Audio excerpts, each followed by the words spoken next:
नमो भगवते वासुदेवाय नमः। ओम कृष्णाय नमः। ओम नमो भगवते तस्मै कृष्णाय कुष्ठमेघाय नमः। हरे कृष्ण कृष्ण कृष्ण हरे हरे। आज अजय एकादशी के पावन अवसर पर मैं आपको अजय एकादशी से जुड़ी कथा सुनाऊंगी। कहा जाता है अजय एकादशी वाले दिन कथा का पाठ करने से आपको अश्वमेध यज्ञ के बराबर फल मिलता है। तो आइए शुरू करें अजय एकादशी से जुड़ी हुई व्रत कथा। तो एक बार अर्जुन ने श्री कृष्ण से कहा, हे श्री कृष्ण, मैंने आपसे श्रावण शुक्ल पक्ष एकादशी अर्थात पुत्राद एकादशी का विस्तार पूर्वक सुन लिया। आप कृपया करके मुझे भाद्रपद महाकृष्ण पक्ष की एकादशी के विषय में बताइए। इस एकादशी का क्या नाम है तथा इसके व्रत का क्या विधान है? इसका व्रत करने से किस फल की प्राप्ति होती है? तब श्री कृष्ण ने अर्जुन से कहा, हे कुंती पुत्र, भाद्रपद माह के कृष्ण पक्ष की एकादशी को अजय एकादशी के नाम से जाना जाता है। इसका व्रत करने से सभी पाप नष्ट हो जाते हैं। इस लोक और परलोक में मदद करने वाली इस एकादशी व्रत के समान संसार में कोई दूसरा व्रत नहीं है। तो अब तुम ध्यान पूर्वक सुनना इसकी कथा। पौराणिक काल में भगवान श्री कृष्ण के राम वंश में अयोध्या नगरी में एक चक्रवर्ती राजा हरिश्चंद्र नाम का एक राजा हुआ। राजा अपनी सत्यनिष्ठा और ईमानदारी के लिए काफ़ी प्रसिद्ध था। वह कभी भी झूठ नहीं बोला करते थे। एक बार देवताओं ने उनकी परीक्षा लेने के लिए योजना बनाई। उन्होंने राजा के स्वप्न में ऋषि विश्वामित्र को अपना राजपाट दान करने के लिए कहा। सुबह विश्वामित्र वास्तव में उनके द्वार पर आने कहने लगे, हे राजन, तुमने स्वप्न में अपना राजपाट मुझे दान कर दिया है। राजा ने सत्यनिष्ठा व्रत का पालन करते हुए संपूर्ण राज विश्वामित्र को सौंप दिया। दान के लिए दक्षिणा चुकाने हेतु राजा हरिश्चंद्र को पूर्व जन्म के कर्म फल के कारण पत्नी, बेटा एवं खुद को बेचना पड़ा। वहीं हरिश्चंद्र को एक डोम ने खरीद लिया जो शमशान भूमि में लोगों के दाह संस्कार का काम करता था।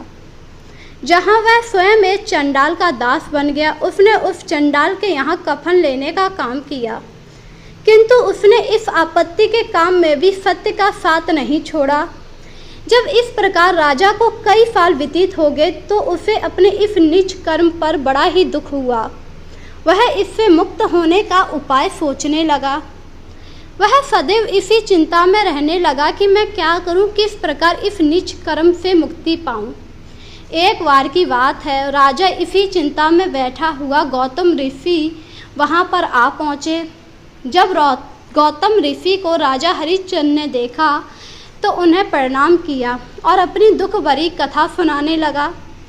राजा हरिश्चंद्र की दुख भरी कहानी को सुनकर महर्षि गौतम भी अत्यंत दुखी हुए। उन्होंने राजा से कहा, हे राजन, भादो माह के कृष्ण पक्ष की एकादशी का नाम अजय है। अगर तुम उस एकादशी का व्रत विधान पूर्वक तथा रात्रि को जागरण करो तो इससे तुम्हारे सभी पाप नष्ट हो जाएंगे। महर्षि इतना कहकर अलोप हो गए।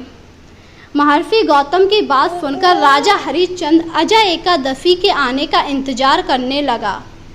और जब अजय एकादशी आई तो राजा हरिश्चंद्र ने महर्षि के कहे अनुसार विधि पूर्वक व्रत किया तथा रात्रि जागरण किया।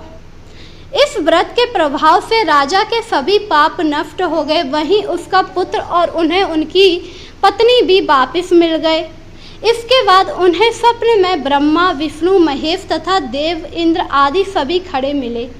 उन्होंने देखा कि जो उनका पुत्र बिछड़ गया था वह भी उन्हें पुनः मिल चुका था। व्रत के प्रभाव से राजा को पुनः अपना राज्य मिल गया।